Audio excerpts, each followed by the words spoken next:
Hello po. Ayan, shout out. Good, mamang. Ayan, narinig ko yung banda na sinabi ni Barbie na team panatag lang daw. Ayan, Ma'am Rose Cruz, shout out sa lahat ng Barda supporters na kasama natin kanina. Ayan. Thank you so much sa inyong lahat at sa lahat ng mga ano dyan, no? Team, sabi nga, panatag. Good evening, good evening. Ang balita ko, eto na nga. Sige, mamaya tayo, mamaya. Dito muna tayo sa gustong masagot ng mga supporter. Ang dami nag-chat sa akin. Madam, sabing ganon. Magkasama nga ang Alex at ang David. Ang saya-saya ni David. Eto na. Eto na ang kwento. Simulan na natin. Ang tanong, ito ang katanungan ko. Ang tanong, love ba? O magkayakap ba? Or magkasayaw ba? Di ba nagkwekwentuhan? Okay. So wala akong pipilitin dito ha. Uulitin ko, wala akong pipilitin ha. Si Barbie na ang magsasalita para sa inyo. Okay? Si Barbie na ang magsasalita sa inyo. Kasi nga 'di ba sinabi ko na sa inyo, ulit na naman ako ng paliwanag. Okay, ulit na naman tayo. Napag-alaman nga natin, 'di ba?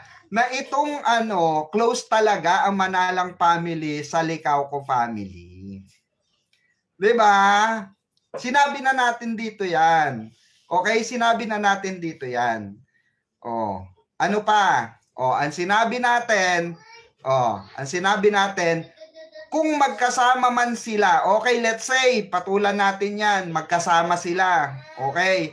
Nagkita sila sa Siargao. Okay? Si David po at itong si Alex, 'di ba? Itong si Alex ay business person. Okay? Business minded. Okay? Hindi green minded. Ang dami kasi sa inyo green minded. Mag-imbestiga rin muna kayo.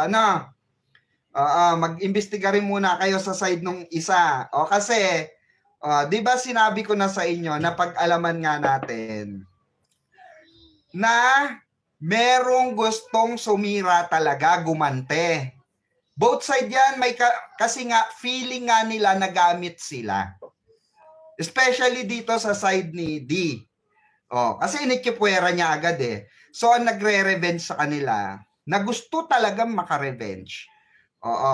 Ang balita ko, etong relatives, etong side, na mga alta presyon de kalidad.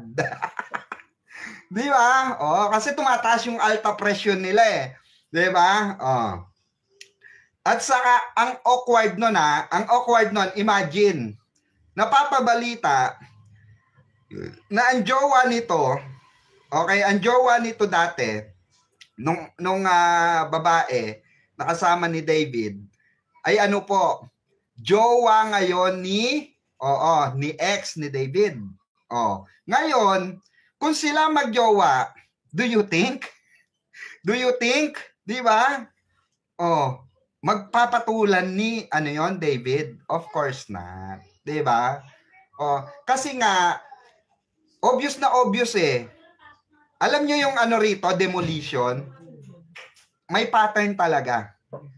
May pattern talaga. Pero nagkamali sila.